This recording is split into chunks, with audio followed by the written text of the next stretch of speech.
Você tem trazido uma grande contribuição aqui para a cidade na questão da arborização, né? Queria que você falasse um pouquinho desse trabalho e falasse um pouco, por exemplo, Ribeirão tem lugares que tem temperatura de deserto. Tem lugares que você fala, nossa, é quase uma Amazônia aqui, mas ao mesmo tempo você tem temperaturas do deserto do Saara, por exemplo. Conta um pouquinho sobre isso, esse seu trabalho, esse seu lado técnico. E foi um trabalho de 2021, 2022. Então a gente trouxe dados bastante interessantes, né, e temos informações atualizadas a respeito disso. O que nós mensuramos? Hoje, Ribeirão Preto tem em torno de 13% a 14% de cobertura vegetal na área urbana.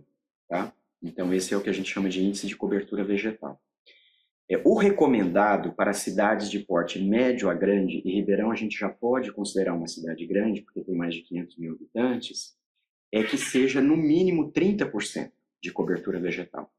Porque segundo os climatologistas que trabalham com área urbana, com 30%, essa cobertura vegetal já consegue ter um efeito de minimizar temperaturas extremas, que no nosso caso são temperaturas altas, né? Não são temperaturas baixas. Questão dos 40 graus, né, que a gente fala sempre aqui em Ribeirão. Então, no conjunto da cidade, se nós tivéssemos mais de 30%, nós teríamos um efeito de amenizar esse desconforto térmico que a urbanização traz. Porque a urbanização vem com o concreto, com o vidro, com o ferro, com o asfalto. São materiais que absorvem muito calor. A vegetação, através do processo de evapotranspiração, de liberar água para a atmosfera, né, a umidade, essa umidade consome o calor. Então as raízes, né, se no solo tiver água, essa água é jogada e evaporada, evapotranspirada pela superfície das folhas, né, pelos cloroplastos, e essa umidade consome o calor. Por isso que vocês podem fazer uma experiência. Eu estou embaixo de uma mangueira. No caso, uma jabuticabeira. No caso, uma jabuticabeira. Eu tenho uma sensação térmica, X. Se eu vou para o meio da rua, um asfalto, com a radiação solar direta e a luminosidade direta, eu vou ter outra sensação térmica. Né? Às vezes a diferença dá até de 2 a 3 graus de uma única árvore, se ela for de grande porte. Por quê? Porque ali está sendo, né, jogado água na atmosfera. Só para fazer um paralelo.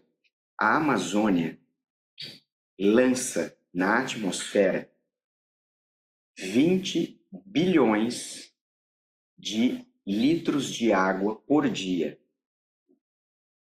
Não sei se é litros ou metros cúbicos de água por dia. Na atmosfera, a partir da evapotranspiração das folhas das árvores e de toda a vegetação. O rio Amazonas, quando joga água no Oceano Atlântico, a foz do rio Amazonas, a vazão é de 17 bilhões de metros cúbicos. E aí um dado interessante, Ribeirão Preto hoje, as maiores emissões de gás carbônico é a partir dos veículos.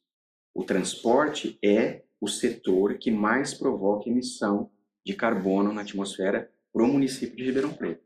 Né?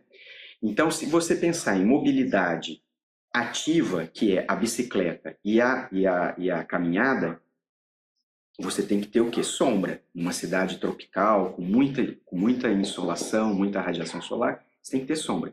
Então, as calçadas nossas estão com um déficit, tanto na quantidade como na qualidade da arborização. Mas e aí, não basta só chegar e plantar. Nós temos que readequar as calçadas para receber árvores de médio porte, porque essas sim contribuem significativamente, né, através do sombreamento e da evapotranspiração. As calçadas que nós temos hoje praticamente impedem que a gente tenha árvores de boa, tanto no porte como sem poda, com uma qualidade boa, entendeu? Para fazer esse serviço ecossistêmico urbano que arrefecer o excesso de calor. O pedestre precisa de sombra, o ciclista precisa de sombra.